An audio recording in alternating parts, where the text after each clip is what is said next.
Hey everyone, Peter Zeihan here, coming to you from home in Colorado. We're going to start off this new series with what I've learned during the Ukraine war to this point. Specifically, now that I've had a little bit of time to kind of step back and reassess, it's been about 5 weeks since I talked about the war in general. We're now going to talk about where we are today. The single biggest takeaway of the last 5 weeks is that everything, and I mean everything that the Russians were bad at before, propaganda, logistics, precision, training, maintenance, equipment, everything that they were bad at before, they're worse now. The Russian offensive has stalled pretty much everywhere, and there's two big reasons for this. The first, and the most spectacularly, and in many ways impressively, is that in the past 6 weeks, Ukraine has shifted the type of war that it is fighting. They've gone from predominantly trying to arrest the Russian advance with things like Stingers and javelins, shoulder-mounted weapons, to an ever-increasing number and ever-increasing style, heavier artillery. That has enabled Ukraine to increasingly strike deep behind enemy lines, blow up ammo dumps, destroy logistical hubs, damage infrastructure, and even get to the point of assassinating military leadership. Some of the Wagner bases, these are Russia's mercenaries, have been just destroyed. In other places, they've found out that a number of officers were getting together for a happy hour and they hit the bar. The degree to which the Ukrainians are able to put targeting information either from their own human network or signal intelligence that is provided by the Americans and put it to use has been very impressive, and it has snarled the entirety of the Russian advance in both the east and the south. Second, and perhaps even a little bit more significantly than the Ukrainian increasing battle prowess, is that Russia may be running out of ammunition. Now, the Russians don't fight wars like most modern militaries, certainly not like the United States. The United States does high impact, long range, deep penetration to prevent the front from ever even forming. That's not how the Russians do it. The Russians use trains to supply a nearly bottomless supply of materiel and fuel and ammo to the front line, and then they assault the entire front line with a massive amount of artillery, destroying everything they see in their path and incrementally advancing maybe a mile a day. Now, Russian maintenance of anything has never been great, especially in the post-Soviet system, and explosives, like food, have use-by dates. Typically for artillery shells, you don't want to use anything that's more than 20-25 years old. Well, Russia really hasn't built much in the last 30 years. We don't know a huge amount about Russian conventional forces because they're not sharing the data, but we do know that they faced a massive industrial collapse in the 1990s that they never really recovered from. And they have fought 3 artillery-intensive wars since the Soviet collapse, 2 in Chechnya and then 1 in Syria. So now the Russians are attempting to advance over a front that's 1,000 miles long, with a burn rate for their artillery in excess of 40,000 shells a day, going through a relatively small, by Soviet standards, arsenal that has been acquired since the Soviet collapse, when the industrial system collapsed as well. Any equipment, any shells that they're going to use that are not from that stack are things that were built before 1989, meaning that they're in excess of 30 years old. We've seen reports several a year in Russia going back 30 years that every once in a while one of these shells, because it falls or just has a problem, cooks off, and the entire ammo dump goes up. It's entirely possible that some of the explosions we're seeing in places like Beograd or Western Russia are not actually being caused by the Ukrainians, but by the Russians' manhandling of their own equipment. But regardless, that burn rate, 40,000 a day, is not something that anyone could maintain at length. So while the Ukrainians have been using more and more artillery with higher and higher range and more accuracy, more and more intelligently, Russia's been shifting in the other direction, using older and older shells, which have a higher chance of blowing up in the barrel or not detonating when they actually arrive. And the logistical trail of getting that stuff to the front is getting longer and longer and more disrupted. So rather than the broad, if slow, advances behind a hail of artillery like we were seeing out of the Russians in May and June and early July when I last addressed this topic, instead, Russia has been hitting high-profile targets such as train stations and malls, big static things. But those attacks have the feel of being a little bit more than the Russians shooting at things to demonstrate to the world that the Russians can still shoot at things. tanks and infantry are not following up on any of these attacks. Whereas with the Ukrainians, they've very clearly been setting the stage for something much more significant. That much more significant is now on play. On August 29, the Ukrainians began what they claim to be is a significant military offensive to recapture the Kherson region.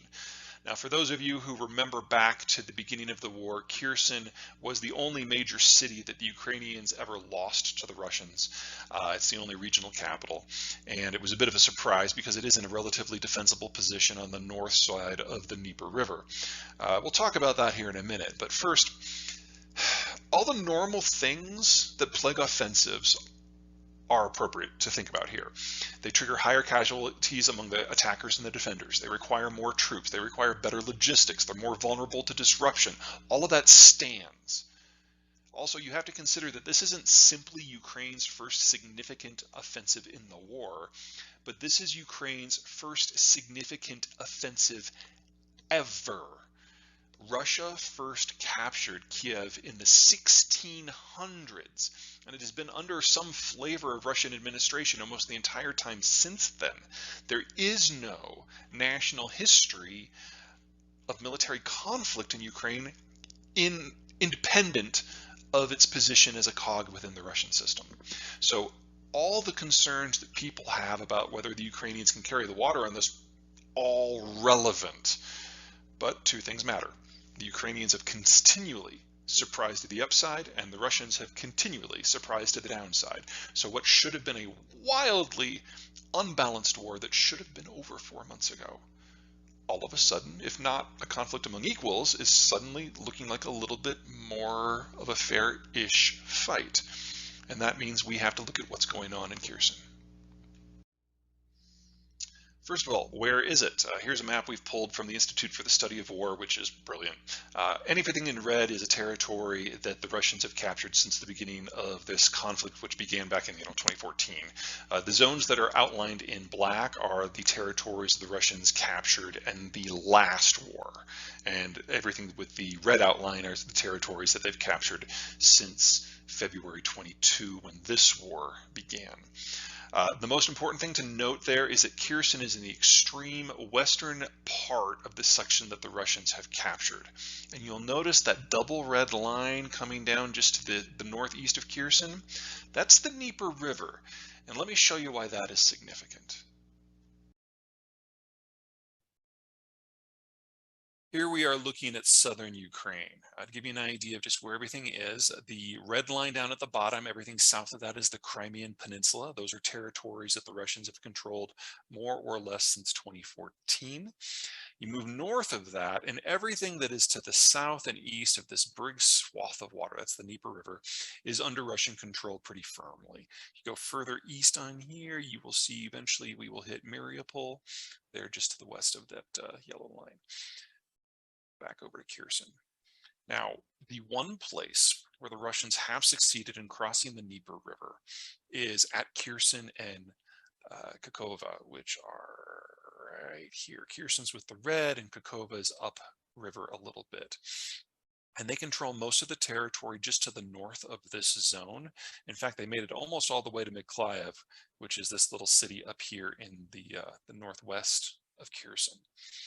Now, normally, if you were to tell me that the Ukrainians were attacking the Russians and their smaller population with a smaller military with less equipment and less training, I would have just kind of laughed it off. It's one of the reasons why I was one of the people who thought that the war would have been over by now with the Russian victory. Thankfully, I was wrong. But what is in play here is a little bit different. And I would like to think that if I saw this specific fight brewing a few months ago, that I would have given more or less the same assessment. Let's zoom in on Kherson so you can see what I'm talking about. River City, it's the final packaging port, it's kind of their New Orleans. But you'll notice that in the river here, there's nothing crossing it. In fact, you have to come up here to the far eastern rinks of the city before you hit the only bridge in Kherson. And this is a bridge that the Ukrainians have been hitting off and on for the last few weeks with some of those high range, high accuracy artillery rounds. So the bridge is still standing, but it is now close to heavy equipment traffic because it is no longer structurally sound enough to take, say, a tank. It can still take civilian traffic, but that's about it. The next bridge upriver is not until you reach Novokakova, right here, which doubles as a flood control lake for what is basically a reservoir up here. And once you're done with that one, the next bridge up is all the way up here at Zaporizhzhia. So that's it. Those are the three lowest bridges right here. Those are the three lowest bridges on the river. And any equipment that the Russians want to get to the north side of the river has to cross through one of those 3 points, really one of the two that are down in Kherson specifically, or Kherson and Kakova. So the Ukrainians have damaged those bridges so they can't be used for heavy equipment transfer, which means that the forces that are north of the river, abutting Russian or Ukrainian forces in Ukrainian territory, have to be able to get by with what they have already. Anything else has to be reloaded out of a heavy vehicle and into a smaller truck to be brought north. And that means, in terms of the battle of forces, the Ukrainians have a very strong force advantage here. I'm not predicting that they're going to be able to pull this off. I'm saying that this is like one place where if you're going to go through some teething pains in terms of learning how to do an offensive against the Russians, this is where you would do it. And that's where they are doing it. There's also another complication here for the Russians. If it proves that the Ukrainians are successful and the Ukrainians are closing in on Kherson and Kakova, Russian forces are going to have to evacuate on foot. They are going to have to leave all of their gear behind. And unlike the American and the Swedish and the German gear that we have to train up the Ukrainians one squad at a time, everyone in the Ukrainian military knows how to use old Russian equipment. This would be the single biggest military transfer to Ukraine of the post-war environment, and certainly of this war. It's difficult to come up with something that would not just be a bigger strategic or morale victory, but an actually victory in terms of the availability of material. All of a sudden, the Ukrainians might actually have what they need. So that's kind of the first big piece of this, that this is a realistic goal here for the Ukrainians. And then if they achieve it, they will get some outsized benefits. There's something more in play. Now, Novokakova is important not just because of the bridge, it's also important because of these two little things right here. What you're looking at here is a sluice gate that allows water to enter an irrigation canal. There's one right there at the city, and then there's one a little bit upstream. Now, the sole use for the water that's coming up here is for irrigation. And in fact, you can see it in play right by the gates. These are crop circles, not caused by aliens, definitely caused by irrigation. And if you follow that big canal all the way south, you eventually end up in Crimea, where that same canal, here it is right here, is used to distribute within Ukrainian territories, Russian-occupied Ukrainian territories in Crimea itself. Now, southern Ukraine has a similar moisture profile to western Kansas.